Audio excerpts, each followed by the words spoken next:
Hello, ladies and gentlemen. So on this episode of Crackerwatch, Bastion, fucking Bastion. Why is Blizzard doing this? Why the fuck are they doing this to Bastion? No one wants him, but everyone loves him. For some reason, they're trying to change him. And that's probably because they want him to be played in pros, maybe Grandmaster level. But I really do not see that happening. He's way too immobile. He does do a lot of damage, but he's too immobile. He just doesn't fit in current metas. He's like Sentry mode, you'd rather just have Soldier 76. Turret mode, maybe very small amounts of opportunities you can actually use Bastion. So I think they're trying to make Bastion into a tank. And I think you've already heard that before, but it is true. They're pretty much increasing his bullet spread, which is whatever, you hit the fat tanks. But increasing the magazine size from 200 to 300 will allow them, to shoot fucking for a long ass time, really. A whole third more. They took away the headshot damage multiplier, which is whatever. I mean, it's just going to be harder for him to kill squishies. But I think he could still manage. In recon mode, the bullet spread will be decreased by 25%. So they're making him a little bit more viable when in recon mode, more mobile.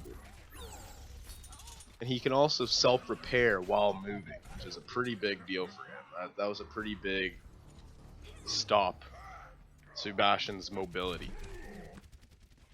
Also allowing him to keep self-healing while moving and while getting shot. So if you get shot, it's no longer going to cancel.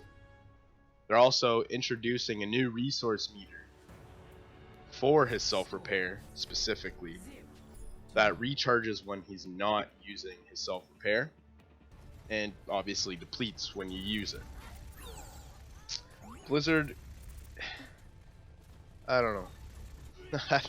I don't think these changes are really going to make him viable for any pro level play. I think his whole concept of having to stand still, aka turret form, to do the majority of his damage is just a big turnoff for them, for pros. If he's in sentry form, or in recon form, sorry, there's just no comparison. You might as well just have a Soldier 76, and if you nerf Soldier 76 to the point where recon Bastion is better, then that's just messed up. And what's the point of having Soldier 76? And a bunch of you might be saying, oh, Bastion's really overpowered, why are they buffing him, blah blah blah. That's probably because you're in low level play, maybe quick play, maybe silver, gold, even Master Diamond isn't even that good, to be honest. Diamond Master itself, and it's nothing compared to what the pros do. Blizzard likes to cater to the pros. That's what they do. That's the whole purpose of this game, was to get into the esport game. Try to compare with CS:GO and League of Legends. They wanted to get into that market. So they really cater to the pros. So if you're having trouble with Bastion, sorry to say, it's probably because you're not that good. Because he's really counterable with a Pharah, Widowmaker, any long range, anything really. And if you can get the jump on him, you're probably going to kill him. But if he gets the jump on you, yeah, he probably will kill you. But that's the difference, is letting him get the jump on you. That's probably what separates the weak from the strong when playing against Bastion. Some other modifications they're making to Bastion is this new passive called Ironclad. Bastion takes 35% less damage while in sentry or tank configuration. That's pretty strong. And it would be a lot stronger if they didn't do this as well. They are taking away the bonus armor in tank form as all. So he no longer gets that big chunk of yellow health right from ulting. He just takes a little less damage, 35% less damage. That's going to change his gameplay a lot with that ult, because people would sometimes use that as a saving grace. Get a big chunk of health right away. But if you're low health and you pop ult, you're still probably going to die really quickly. Now without that shield. Without that bonus armor.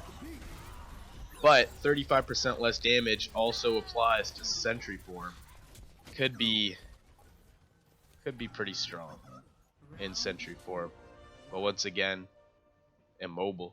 But Blizzard is taking away 0.5 seconds it takes to turn into the turret. So it now only takes 1 second for Bastion to turn in and out of turret form, which will make him a bit more viable, make him quicker, get from point A to point B, planting turrets all over the place.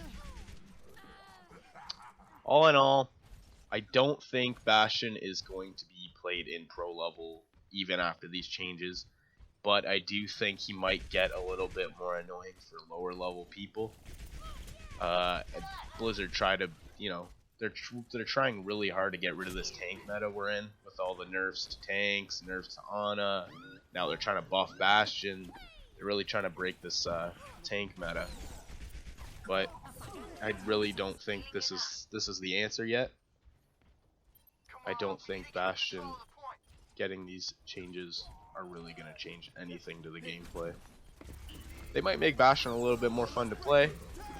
I don't think he's going to be overpowered. I don't think he's going to be underpowered. I just don't think he fits in the current gameplay, where mobility is key, really. Mobility and tanks. In other news, Mercy's also getting a little change, where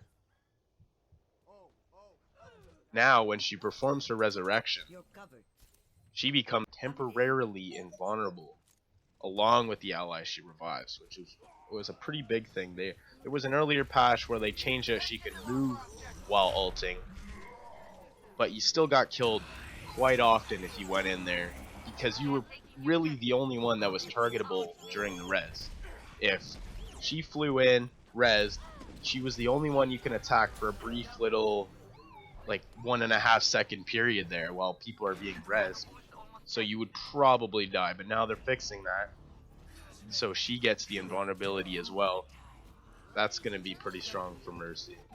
Keep in mind that these are all just changes that they've implied into the PTR that may not even make it into the game. They may even change them, they might make them better, who knows. That's just PTR. Thanks for watching, and subscribe for more Overwatch content.